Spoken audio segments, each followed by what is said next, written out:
we go. Good morning, gals. I'm so glad to see you both. Good morning. So I'll just start out. I always kind of forget to introduce myself. It's just kind of my MO. But I am Melissa McLeod here as one of the representatives of the Pointing It Out podcast. I own this shop in Grosse Pointe, Michigan, and along with my partner in crime, Megan Holmes, with her shop in St. Louis, we do this thing called Pointing It Out podcast. And we love to talk to people about all things needlepoint. We talk to designers, we talk to book authors, we talk to teachers, all sorts of things. But today I'm super excited. We do have two designers here with us, but we're really not here to talk about designing. We're here to talk about something that is so near and dear to my heart. And Jenny Henry is with us. You can wave, Jenny. I think everyone knows who you are. And Sara Trucksess, who is SCT Designs. And they are going to talk to us all about how Charts for Charity was born. And if anyone's known me for half a second, they know that anything that is good for the world is near and dear to my heart. And then you combine it with needlepoint, and I'm like kind of a puddle. Like, I just think it's just amazing. So, and I would love you guys to talk all about how it started, wherever you want to start. Okay, I'll start, Sarah, and then you can fill in what I forgot, if that's okay. Yeah. So it was a group effort that started in 2020. So this is the third year that we're doing it. And it really started with a conversation about really wanting to do something good in the world. Of course, it was just 2020. So we were all feeling like we wanted to make things a little better. And we wanted to create a needlepoint chart that we could raise money for different causes. And we came up with the hashtag Charts for Charity, and it was a group of designers, and everybody chose a different cause, and it ran relatively organically. It was done just through people following the hashtag, and I can't even remember how many designers were in the first round, but I think it just built. People caught on real fast, and then we kept it going. Last year we did another round, and it was an even bigger success, and hopefully this year will be even bigger. So I want to give Jenny a little more credit too in the beginning, because Jenny's really, really good at charts. Jenny has a lot of charts, and Jenny's great at setting up give back charities through her charts and through her site. And so I think, Jenny, that you came to everyone and said, hey, who wants to do a give back? And we were trying to figure out how to make it as inclusive as possible. And that sort of led us to this Charts for Charity hashtag on Instagram, which was an easy way to open it up to every designer without having to manage it and let it happen organically. So it definitely began with Jenny Henry because she had this great idea to give back, and then it sort of organically grew from there. And I think, in the beginning, the two of us and another group of designers, and also Morgan Julia, has been really helpful, offering to make a blog post for all of the artists that are involved. So she's been instrumental in helping us get this together too. Okay. And I actually did take a minute and go and read her blog post. So if any of you watching have not had a chance, go check it out. Go to morganjuliadesigns.com, and up in the little hamburger menu, there's a blog section, and it's right at the top. And what I will say is, at least this year, you guys kind of got this ball rolling, but I've noticed other people have added on that aren't in her blog. So there's no way, I think, for her to keep a complete list, because people are hopping on the bandwagon because you guys are all doing such great things. So I think that's the best part. My favorite part about this is that anybody can jump on and do it at any time. We kind of talk to try and come up with like some sort of date where a few of us do it together so that there's some sort of presence. But really anybody is welcome to join in, because it's all for a good cause. And we'd love to have more designers join in and show us new designs. So that part is really fun too. Good. Well, I think it started by the group of you doing this 2 years ago now, or is this the third year you said? I'm sorry. Third year. I was trying to do math, like 22 minus 20, and you forgot about that +1. So anyway, third year, but last year, unfortunately in Michigan, we had one of the many tragedies, which is, I know, Jenny's, chart this year is supporting the Sandy Hook school system, right? Yes. And about, uh, October, I think, of last year, it may have been November, I can't remember the exact date, we had the tragedy of the Oxford school shooting. So Saturnalia is one of my local designers to us. She actually lives on my street.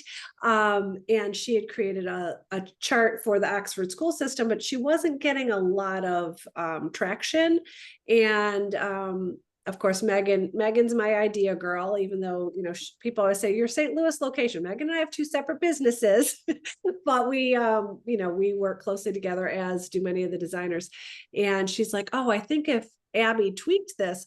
So suffice it to say, Abby tweaked her design. I put together a little kit. I threw it out to stitchers, and stitchers are the most generous people in the world, and most caring people in the world. And I think with that little chart, I'm so sorry. Hold on. Okay, they're tapping now, I think. Terrible. Sorry about the doggy interruption. Anyways, we raised over $2,000 for the Oxford Victim Memorial Fund. And when I say we, I mean we as stitchers, as a community, not me. All I did was throw the ball out there, and everybody else took care of it. So And that's how Charts for Charity works, which is great. It's amazing. Yeah, group project. Amazing. Okay, so we talked about how the concept begins. So tell me this, because most of us stitchers aren't designers. For most of you, is the chart the beginning of the design? Well, the beginning of the design process is obviously the idea in your head, but for most of you, does it start with a computerized chart? Does it start with canvas and a paintbrush? Does it just kind of depend on the designer? I think it depends on the designer. I work both ways. Me too. Things I would recommend to people that want to create a chart. If you haven't worked with software, I use MacStitch, which for PCs is called WinStitch. And then I think Sarah uses Stitch Sketch with the iPad, and those both produce a downloadable chart, which is what you'll need to be able to email it to the people. I have Shopify, and there's a function on my website that will automatically download, and Sarah and Morgan helped me figure that out, which was really helpful. So you can have that go directly to your customers after they purchase. Right. So then in that regard, it seems like when I've looked at Charts for Charity, by the way, let's back up for a minute. I think it's awesome to stitch a chart for charity. So here's my, oops, am I going to get it to focus? Why is it doing this? Forward, back. There it is. Sorry. So this was from, I think, last year, but I say I think because this is from A Girl with a Pearl. Sorry, my it's not going to show very Here, well. I can show you. I have some on my end. So my point was going to be, it's totally okay to collect charts. You don't have to stitch them all. Right. So, yeah, I have been a big proponent of this program since you guys started it. So, I just think it's great. I think that stitching from a chart is very different from stitching from a painted design. You use your brain differently. I was just going to say that in my head, anyways, you use your brain in a different way. Yeah. And I try to make myself, because sometimes I don't always want to do a charted piece because you have to think a little bit harder. And I think that a couple times a year, I kind of decide, you know what, I need to sit down and do a stitch from a chart. So, and what I had fun with this particular piece, again, there, it's going to kind of focus, is even though the charts are kind of drawn with a box per intersection, correct? It's a square per intersection. It doesn't mean you have to do it all in basket weave or continental. So I was able to incorporate, I put French knots in here, I put Scotch stitches in here. So if you're someone who stitches different kinds of stitches, you can still utilize it. Don't let the chart kind of stop your creativity, because it's just a springboard for your creativity, I think. Right. And I think that's another aspect to this too, is that aside from the fact that it gives back and it's wonderful, it is a really accessible way to needlepoint. Yes. So if you are not someone who wants or can or is able to spend on painted canvases on a regular basis, which is a lot, charts are much more affordable. And it's also just an interesting way to get your brain to work differently. This is how I started needle pointing, was just blank canvas and a needle, and then the charts kind of came separately. But I think that it's a little bit more like cross stitch, I guess, because you have to count, but easier on the eyes. Yeah. Easier on the eyes, which also that's something I think we should talk about.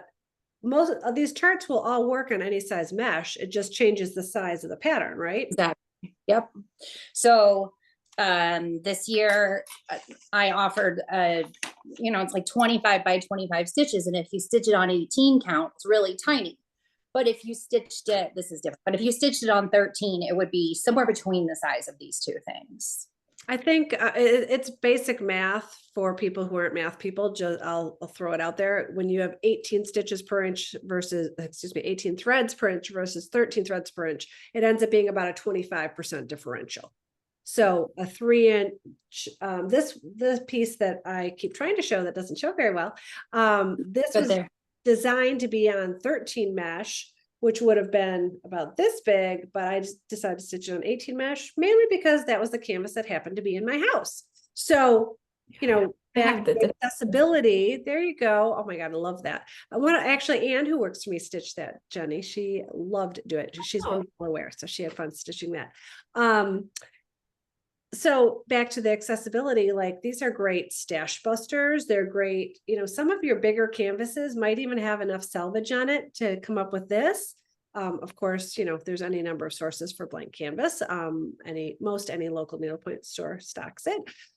So you can make it a bigger deal, but it's certainly a very affordable way that you can rationalize by saying you did such a good thing for the world and you're going to stitch. So I think it's, and I presume that people can stitch mine more than once. So if you buy one chart and you want to make, 5 ornaments for your friends, you got it. You're in.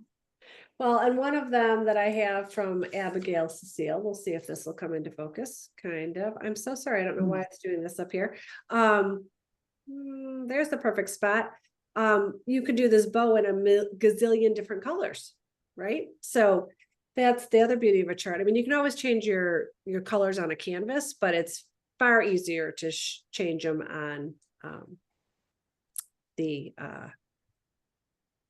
from a chart, because anything. There's no.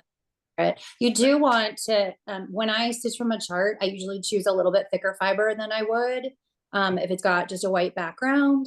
I would say that if you're on 18, like a vineyard wool is thick enough, but maybe essentials is a little bit too thin. Like anything that you can see paint underneath when you stitch with it, you'll see white background behind it if you're not painting it, unless you use a little bit thicker fiber.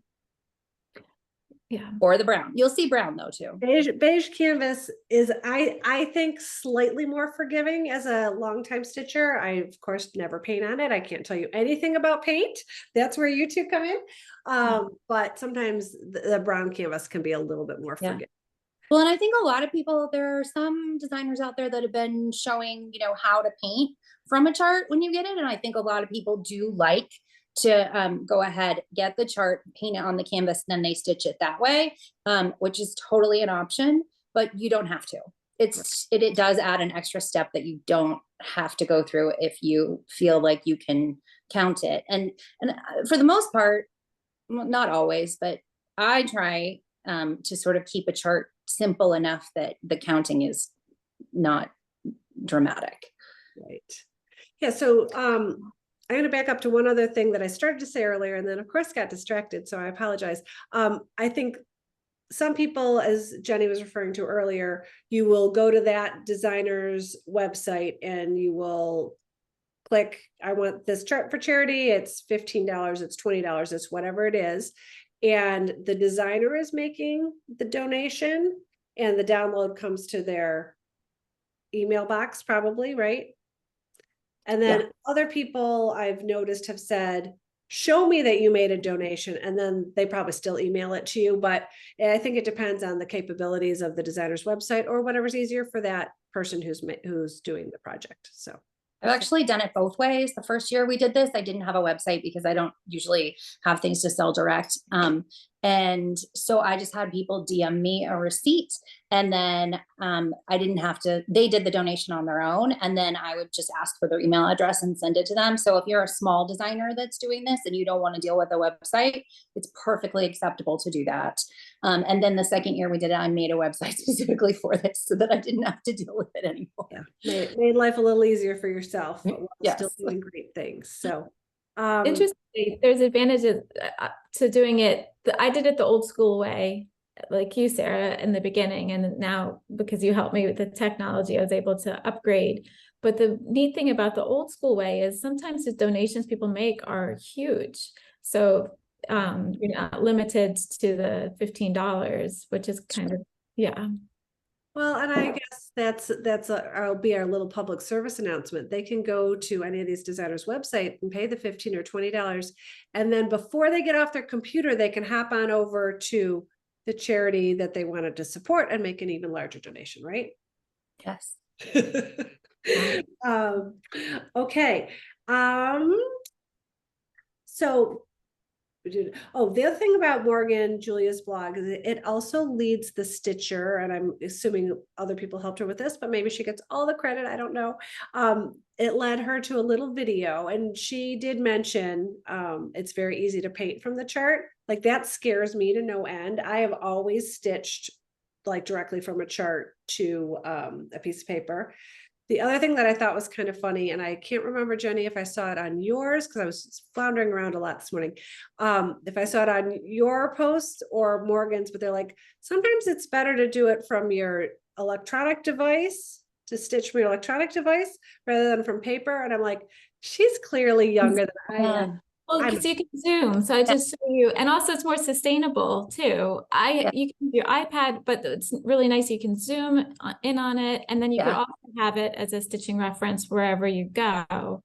Sometimes I have the paper and the zoom, like this is big, which is because it's such a small design, but like if you have a big one, I will have the paper as like a reference to travel with when I'm out, and then keep it on my phone so that you can zoom on them, which is really handy. And I was just laughing because to me, it was kind of like an age thing. I'm like, oh yeah, you can tell that this thing, I took my background off of Blurred. You can tell it traveled with me quite a bit because it's all floundered up. I'm like, oh, I could do that from my device. That's so clever. So, where someone who's probably even younger than you guys would be like, what's paper? I don't understand. My printer never has ink, so sometimes it's like I don't know, it never works and you need it to work. So if it doesn't work and you can't print it, just pull out your phone, it'll work fine. Yes. And I love the idea of trying to paint something from it, because I think for those of us who have like thought about maybe trying to put paintbrush to canvas, it would be a really easy entry to do that if that's something that you're interested in learning. So I think that's great too. Definitely. The only thing you can't do, is buy a chart from a designer, paint it, and then sell it to somebody else. Sorry, I'm glad you said that, but I would hope that most stitchers are ethical and thoughtful enough to never. Well, I think sometimes people just don't know that that's not a thing you would do. So it's worth mentioning that if you buy the chart, you can stitch it and give it as a gift as many times as you want. You can paint it for yourself and give that as a gift as many times as you want, but you cannot paint it and give it or, sell it. So, and we bring that up on the podcast quite often. I think people think, oh, it's just needlepoint. And many times I say it's just needlepoint in a different vein. But I think everyone needs to remember that, most of you are full-time artists, and this is how you put food on your tables. So just like you wouldn't just take something out of my shop and not pay for it, you shouldn't use something that you all have created and not pay for it. And it's a little, you can use it multiple times. It's just, it's different. So right. You're not to profit from it yourself. So, Right. thank you for covering that. I would have forgotten to say that. So give us an idea. Do you guys know offhand, some of the designers that are doing this right now, the charities they're supporting? What can you tell us? Yeah, well, I can tell you about the ones that I chose. And I still have my prior year ones up for purchase, and they'll still go towards. So I'll start with the first one I did, the Christmas crab.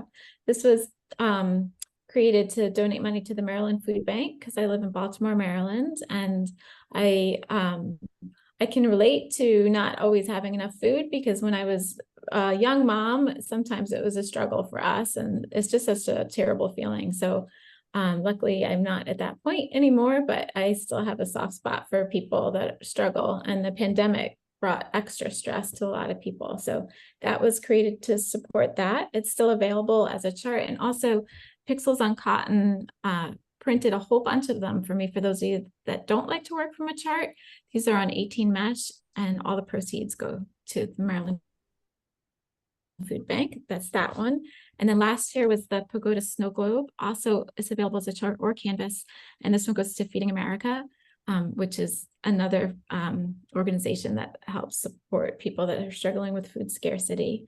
And then this year, I showed you on my phone, is the vintage ornament, and that goes to the Sandy Hook Promise. And that really, it's just been really hitting me hard this year. All of the violence that's going on in schools, but particularly the Sandy Hook Promise is close to my heart, because my son, he's 16, and that would have been his class. He was in kindergarten when it happened. And I remember picking him up from school that day, just crying and thinking it could have been his class just as easily as any other class. So, you know, when Christmas comes around, and I think, oh, these kids would have been 16 this year. So all the proceeds will go towards the Sandy Hook Promise, which is designed to do everything they can to prevent that type of tragedy to happen to other families. So I love it. And how about you, Sarah? What can you tell us? I have a kid the exact same age, and the same thing happens every Christmas this time of year. Just takes it out of me. Okay, so the first year that I did this, we had the masked Santa, and this is the year that I didn't have any kind of tech, you know, anything going on, so people could just donate anywhere they wanted, send me the receipt of any donation to any charity they liked, and they got this chart. And he came in 3 skin tones, and then, well, I'll tell you more about something else in just a minute. And then the second year was this holiday dove, Well, that's cool. which I gave back to Amethyst Place, both last year and this year, for this little key fob thing. I have like an issue with bluebirds, I guess, but at least I moved to pink. So Amethyst Place is a local Kansas City organization, and it helps women and their families who are going through recovery. And I don't want to give too many details, but we work with a lot of women who have benefited from Amethyst Place, and I feel like they're really integral to my business, and I appreciate their help very much. And I think Amethyst Place does a really great thing here in our city, and so I hope that there are other organizations around the country that do that kind of thing. And also, if somebody ever messaged me and said, I really want this, but I would rather have the money go to you know, something similar in my city, I would be absolutely fine with that. You know, that'd be great. Let's share the wealth. So that's just what I've got up there because it feels important to me. But I feel like I'm flexible, and probably a lot of the artists are flexible. Nice, nice. I love it. And I know we keep talking about artists, and I guess everyone's an artist, but I've noticed too, Lita, who is Nashville needlepointer, is not a professional designer to my knowledge, but she's a very talented young gal, and she created a couple kind of East Coast watery ones with a donation going to the Brittany Fund, which helped her in a very personal way. So, you know, back to, you know, there's a lot of flexibility in this. Anybody can participate. I'm assuming if anyone's participating that you all are okay to go ahead and use your charities for charts for charities, sorry, backwards, logo or branding that you have out for this year.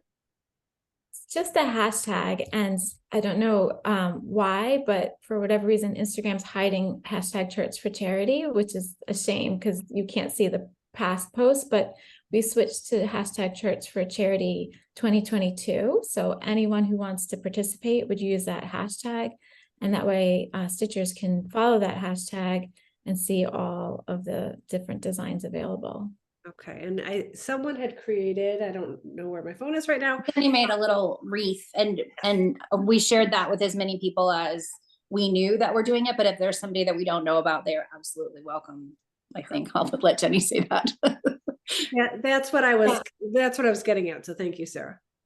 And so that's okay for people to reuse that to be part of their like rollout of, hey, I'm doing this too. Yeah, I have to update it with hashtag Church for Charity 2022 because The wonders, those are the wonders of social media. Just when you think you have it figured out, right? yeah. It was a good system. I don't know what happened.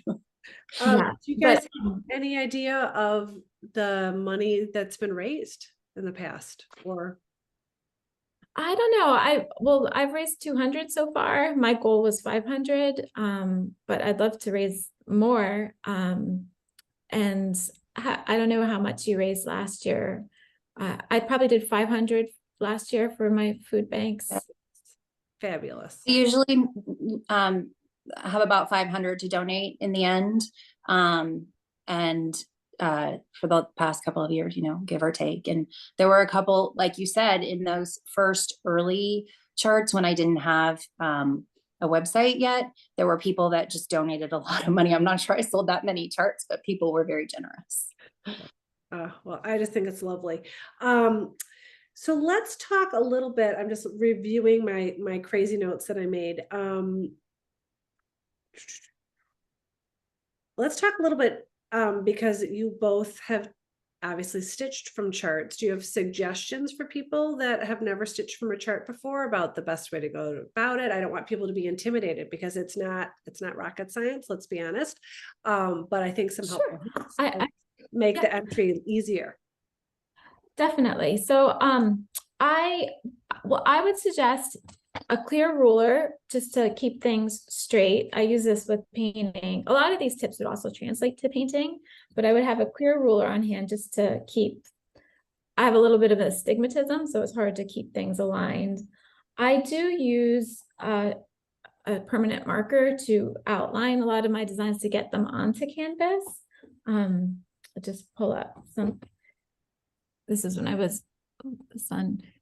So I plot it on there first and then fill it in with stitches. That's one way you can do it instead of just freehanding and also not having to completely paint it on there. Another tip that I like to use, if you can either work from the top right-hand corner and grow your design, or you can work from the center point. And to do the center point, I fold my canvas in half and then in half again, and then that's the center point that I use, and then I work out from there. Those are my tips. And if I'm gonna throw this one out there because this is something that comes back to haunt me as the retailer when people come in with like, oh my gosh, what happened? You mentioned a permanent marker, which is great. You can also use a pencil, but make sure it's a number 4 pencil. It has to be a number 4 artist pencil. And don't use white near your pencil. I'm sorry? Don't use white near your pencil. Even with a number 4, you've had a problem? I don't know. It'll just be a little bit gray. Okay. I haven't noticed a problem with that, but Sarah's probably done it more than I have. So let's listen to Sarah. I made that mistake one time. Yeah, so typically with the number 4, it won't be a problem. But anyways, so when I fold mine, like Jenny just recommended, I just take my little number 4 pencil and mark that little intersection in the center. So it gives you a good spot to count out from, I think. So it's definitely like nice to know where your center is, no matter how you do it. That was a good tip. I've actually never done that before. I usually just use the ruler and kind of like come up with a center spot. But I the side, and actually, if you have a piece big enough, like I knew that this is 25 by 25. It's not very big. I knew I had a piece of canvas that was bigger than 25. So I just kind of started. I didn't come up with a center piece on mine. I'm sort of a wing it kind of person. But what I like to do is come up with like an anchor point on here. So, you know, this is kind of the eye, and there's only one stitch of black in this whole thing. So like put your one stitch of black in, and then you've got an anchor point to work from. And then you can put your red, you count over from there. It's really easy to put your red in. You count over from there. It's really easy to put that red and white in. And then, you know, I would just build it little by little. You don't have to, you know, perfectly basket weave from the corner. You don't have to make it perfect on the back. It's a chart. It's different. You do sort of hop around a little bit because that's how you have to put it together. So I just kind of build color by color, and I try to do it within proximity of the previous color that I did, so that I'm not. It's the relativity, right? Like, yeah, like, oh, this row was however long. The next row is the same block of color, but 2 inches wider. Exactly. And to me, that's like, I love stitching like that. It's like, and I have this weird like counting thing I do in my head where I'm like 2 over 2 down, 5 over whatever. And it doesn't make any sense even to me, but like, I know what I'm saying as I'm stitching it. But if you just do it color by color and stay close to the color you just did, because where you're going to mess up is when you try to count 25 stitches over and you try to do something, you know, you try to like start in the corner and then you end up 1 stitch off and then the whole thing is off, which is fine. If you end up 1 stitch off, it will throw your chart off. And you know what? It's yours and you're making it and you can make it work and nobody's going to know. It's going to be fine. I can guarantee you this will probably focus now. There were 100% mistakes in this. Like if we will line this up to the chart, it's not going to be exact. I think I made this little ornament bigger than it was supposed to be because I think it was first a mistake and then I decided, oh, it looks fine. I'm going to leave it. So, and I think a lot of times I do lettering from charts, and I will tell you every single time I go to put a name on something, I never draw it out first. I don't paint it first. I just start stitching. But I usually have to start stitching it 3 times before I get it right. So, you know, you get like. Or you add a stitch where you weren't planning to, and then it looks okay. So yeah, you know, I'll start to do an ass and I'll be like, oh, oops, that part's too wide. Okay, since it's just the beginning, I'll start over again. But it always works itself out. So yeah, and that's a good thing about needlepoint. There's rarely a mistake you can't fix, and fixing the mistakes sometimes are super easy, and not fixing them, as we've alluded to, is also okay. And super easy. Yes, that's the easiest one of all. So when people are going to go to these designers' websites, they are going to, when they maybe after they buy them, announce that they made a purchase of Charts for Charity 2023 or 2022 would be great, especially if you stitch them. I think it's fun to see them, right? So yeah. Good way to. Well, and you asked for, I need to look up the list of people and I don't want to leave anybody out, and new people are joining every day, but I know that, well, Jenny and I were live the other day on Instagram with Evergreen Needlepoint, and that's Anna or Amanda? Anna. Amanda and Anna Evergreen, Amanda Good Point Needlepoint. I made a little list. I can tell you. And then, but I might have missed people. So Morgan Julia, and check her blog on her website for more information. She has links to a lot of different ones, different designers that are participating. SCT, Sara, Mopsy Designs, Good Point Needlepoint, Jenny Sandberg Needlepoint. She created a beautiful alphabet for monogramming. Initial K, Kate the Great Needlepoint, Evergreen Needlepoint, Allison Ivy Designs, Olivia Grace Needlepoint, Fire and Iris, Alice and Blue, and I put down Wool and the Floss too, because Nashville Needlepointer, and then there was Lauren, someone also LT. I'm sorry, everybody. I should have looked better before, but I think that she might be on Morgan's blog too. Okay. And yeah, Jenny threw my name in there because I told them when I get a bee in my bonnet about things, I just keep on going. So my custom painter happens to be Lisa Ferguson, and she's a good friend of mine, and she's a very generous hearted person. So I called her yesterday morning and I said, what do you think? Would you want to get something together for next year or maybe this year? Hoping that she'd take the bite. And of course she did. And one of our shop girls, Kelly Clark, has now started calling us the Flossettes, which I think is hysterical. One of our Flossettes, Becky is there every Wednesday, and her husband is the recipient of a double lung transplant. And so while he was going through that process, they worked very closely with an organization called Gift for Life. And Gift for Life is the reason that he's still here with us. And not only does Becky work for me, Jamie's been integral in our shop redo because he does a lot of carpentry work and that sort of thing. So that's where my donations will be going. So anyway, so we have a cute little design that Lisa came up with, and it will be available through our website.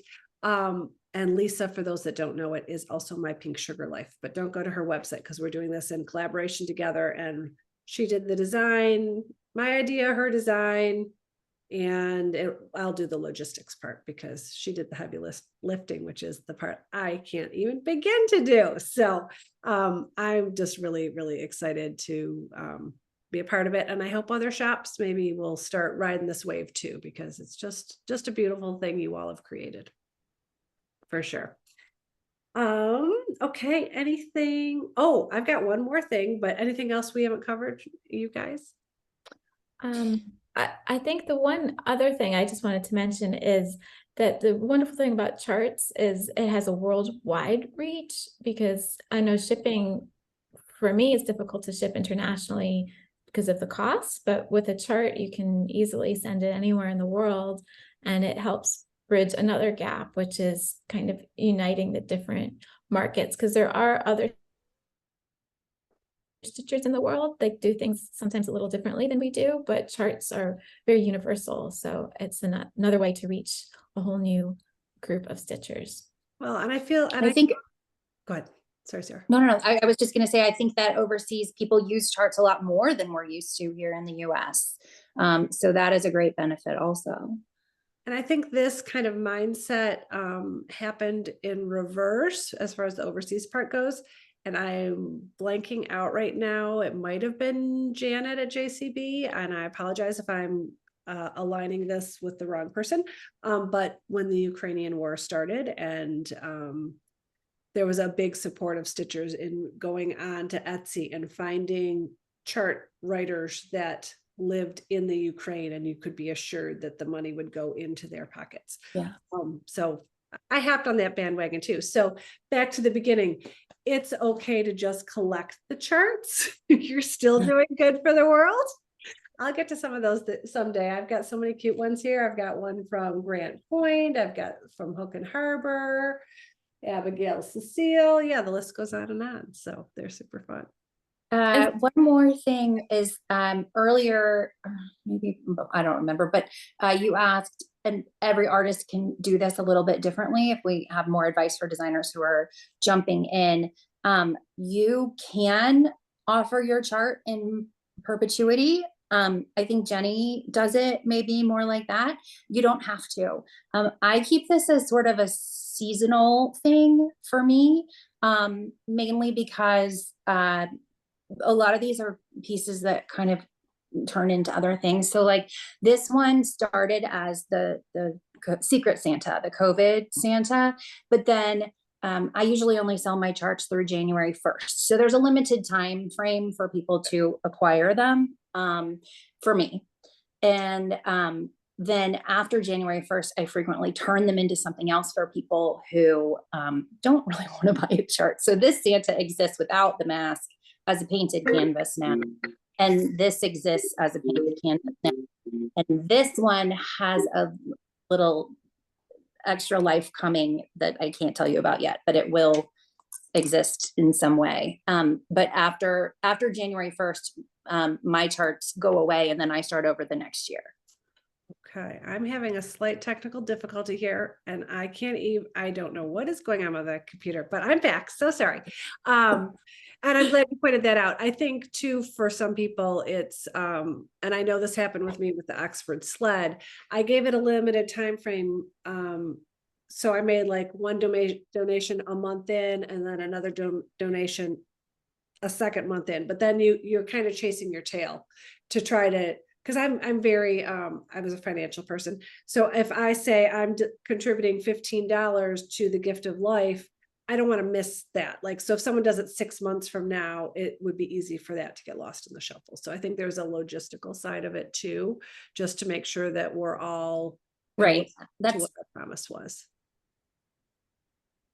So especially if, you know, like if I'm in charge of the donations, I sort of need it to end after the holiday season. I need to make my donation and then need to move forward with the next donation. But Jenny is really great about this, and she offers charts for donations and charity. Some of your campuses go to charity, and some of them, and you have a lot of charts that are really affordable on a regular basis. Yeah, these are campuses that support. Is that what you mean? I have both, because Yeah. I know some of my customers can't work from a chart for various reasons, so didn't want to leave anyone out. nice. Well, I appreciate that. The other thing that I'm going to throw out there, I know a lot of our audience participates in the challenges that Megan and I put together every year. They have prizes at the end of the year. So it was 21 things in 21 and 22 and 22. So there will be a 23 and 23. And as you might imagine, one of the 23 items is going to be stitch a chart for charity. So I'm going to recommend that someone pick out a favorite now, or dig into their stash if they've been collecting like I have. And that will be one of the 23 and 23, because Megan and I both really love this concept. And I think it's great for our industry, just to show just how many beautiful people are in our community. So we're throwing that out there. So hopefully that will contribute to some fun stitching and some good stuff for the world at the same time. That's great. Thank you for doing that. Well, I thank both of you for spending time with me. It's been really fun. I apologize for kind of the couple distractions we've had to our viewers. I'm sorry for that. I'm in a remote location and it's little out of my realm, but you know, we don't have a tech team backing me up. We just got me. So anyways, I apologize for that. But if you are joining us for the first time, I would love you to subscribe to our podcast. That helps other people find us. And the more people that are stitching, the better world it is, if you ask me. So thank you, Jenny. Thank you, Sarah. Appreciate you both. And I've got to go do my hashtag charts for charity 2022. I'll say that right yet. And see what's out there, because I know that there's lots of fun things to be stitched. Thank you so much, Melissa. Thank you. Bye. Bye.